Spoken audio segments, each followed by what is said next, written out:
Question क्या है, find the whole quantity, हमें होल क्वांटिटी फाइंड करनी है और हमें कहा है कि 70% ऑफ इट, उस होल क्वांटिटी का 70% हमें कितना दिया है 14 मिनट्स, और हमें क्या निकालना है होल क्वांटिटी फाइंड करनी है। तो जब भी होल क्वांटिटी फाइंड करनी होती है ना तो उसको हम एक्स लेके करते हैं, लेकिन होल क्वांटिटी होती क्या है मैं एक बार ये बता दूं पहले, होल क्वांटिटी का मतलब क्या है।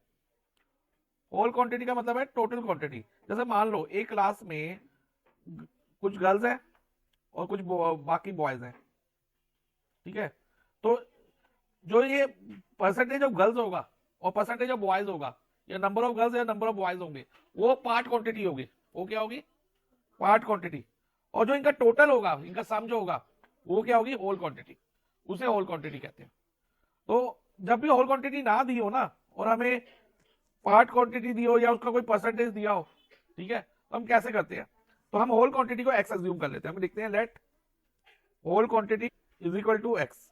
अब वर्ड प्रॉब्लम में कई बार क्या होगा कि गर्ल्स का परसेंटेज दिया होगा, गर्ल्स का नंबर दिया होगा या बॉयज का नंबर दिया होगा, हमें होल क्वांटिटी फाइंड करनी होगी कि total number of student find करने होंगे, तो उस केस में हम उसको एक्स लेके कर सकते हैं।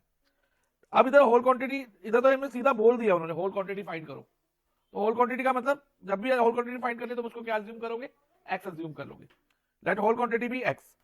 अब 70% किसका लेना है हमने, 70% ऑफ इट। इट किसके लिए हो रहा है, होल क्वांटिटी के लिए स्टैंड कर रहा है कि 70% ऑफ होल क्वांटिटी। अब होल क्वांटिटी हमने क्या मानी है, एक्स माना ना, तो हम क्या करेंगे 70% of X is equal to, और वो कितना है 70% of it 14% is equal to 14। अब 70% का मतलब क्या होता है, 70/100, ऑफ की जगह मल्टीप्लाई, फिर x इज इक्वल टू 14। अब x की वैल्यू निकालने के लिए ध्यान रखना, पहले 14 लिखेंगे, फिर जो ये 100 यहां पर किस में था, डिवाइड में था, तो जब ये RHS में जाएगा, LHS RHS में, तो ये मल्टीप्लाई में चला जाएगा, मल्टीप्लाई बाय 100 हो जाएगा। और 70 किस में था, ये मल्टीप्लाई में था ना, तो इसको हम डिवाइजर में ले लेंगे, नीचे ले लेंगे। डिवाइजर में लेने का मतलब डिनोमिनेटर में ले लेंगे। अगर न्यूमरेटर में तो डिनोमिनेटर में आ जाएगा, और अगर डिनोमिनेटर में है नंबर तो न्यूमरेटर में चला जाएगा। अब क्या होगा, ये जीरो कट हो गया।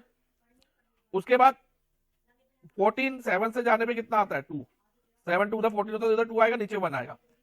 तो अब x की वैल्यू कितनी हो गई, एक तो 2 बचा है और 10 बचा है, तो 2 मल्टीप्लाई बाय 10 20, तो 20 minutes is the whole quantity in this case.